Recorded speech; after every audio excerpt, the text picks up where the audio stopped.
बिस्मिल्लाहिर्रहमानिर्रहीम। अस्सलाम वालेकुम मेरे चाहने वालों, मेरे देखने वालों। आज से मैं ये फिर नया जो है ना चैनल जो है ना नया नहीं वही वाला शुरू कर रही हूँ। मैं बीमार हो गई थी और कोरोना वगैरह का मसला आ गया था। वैसे भी मुझे आपको पता है मुझे ईमो लगता है, ईमो खाई भी जाती है, तो मेरी तबीयत ज़्यादा ख़राब हो गई थी।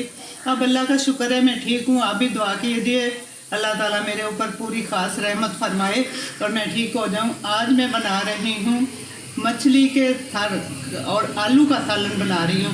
ये एक नई चीज़ है, ये मैं दिखा रही हूँ सबको। ये मेरे पास है मछली के साथ रखे हुए, ठीक है।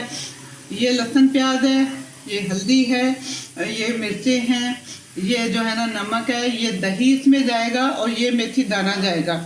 ये आलू इसके अंदर जाएंगे और पानी जाएगा। ये इससे तैयार होगी। अब मैं इसको ये मेथी दाना घी गर्म हो गया, इसमें ये मेथी दाना डाल रही हूँ। अब ये मेथी दाना कड़कड़ा गया है। अब इसके अंदर ये प्याज जाएंगे।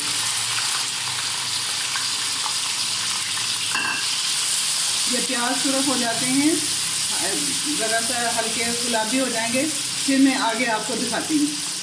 ये अब मैं प्याज हमारे देखे ना हल्के गुलाबी हो गए, ब्राउन नहीं करने ज़्यादा, फिर सालन काला हो जाता है। ये अब इसमें लहसुन अदरक जा रहा है 2 चम्मच।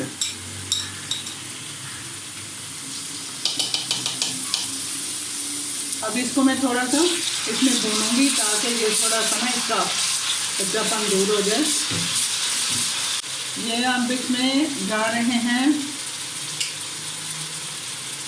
टमाटर।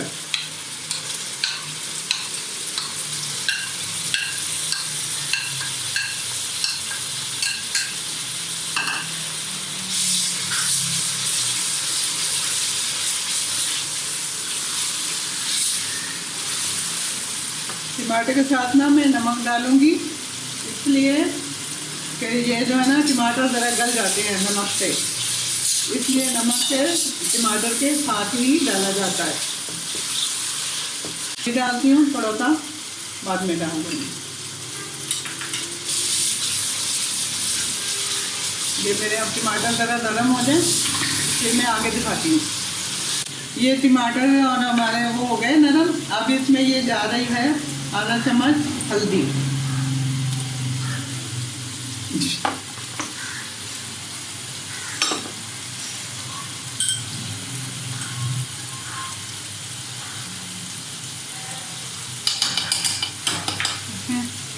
अब ये इसके अंदर 3 चम्मच बड़े चावल खाने वाले जो है ना वो दही जा रहा है।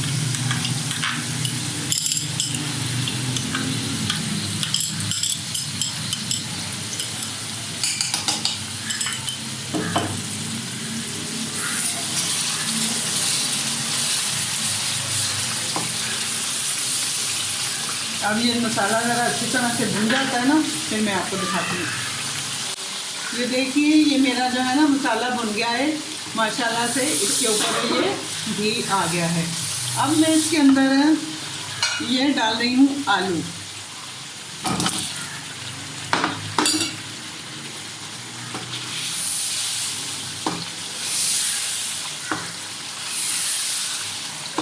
आलू 2-3 मिनट भूनूंगी और फिर इसमें डाल दूँगी पानी। आलू जब आधे गल जाएंगे तो फिर इसके अंदर वो मछली के जो सर हैं ना वो शामिल किए जाएंगे। तो भुन गए हैं। अब मैं इसके अंदर ये पानी डाल रही हूँ शोरबे के लिए। जितना आपको चाहिए आप पानी डाल लें। इसको चपाती के साथ खाया जा सकता है, इसको नान के साथ खाया जा सकता है, इसको वाइट चावल जो होते हैं ना उनके साथ खाया जाता है। अब ये मेरे आलू जो है ना आधे जब गल जाएंगे ना फिर मैं इसमें जो है ना वो फ़िश के सर वगैरह जो हैं दुम्मे वो ऐड करूँगी, फिर मैं आपको दिखाती हूँ। ये देखिए अब मैं ये आलू देखती हूँ, मेरे आलू आधे गल गए हैं तो मैं इसमें अब ये फ़िश डालूँगी।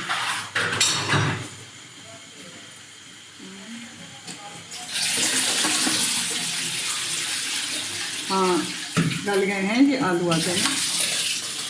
तो अब ये इसमें ये फ़िश में डाल रही हूँ पहले मैं बताना भूल गई थी, मैंने इसमें 2 चुटकियाँ लाल मिर्च की और 2 चुटकियाँ नमक की डाल के लगा के रखा था कि थोड़ा सा इसमें वो हो जाए मसाले का।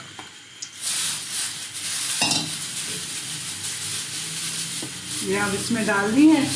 अब इसको मैं हल्की आंच पर रख देती हूँ। जब तैयार होगी फाइनल लुक मैं आपको इसकी दिखा दूँगी। मछली तैयार हो रही है। ये मैं इसमें खुशबू के लिए ये मिर्चें डाल रही हूँ। अब ये फाइनल है, आप इसको देख लीजिए।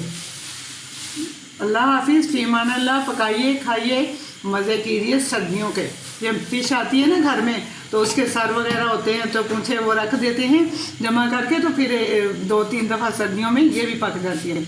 अल्लाह हाफिज़, फ़ीमान अल्लाह। जीते रहिए, खुश रहिए, आबाद रहिए।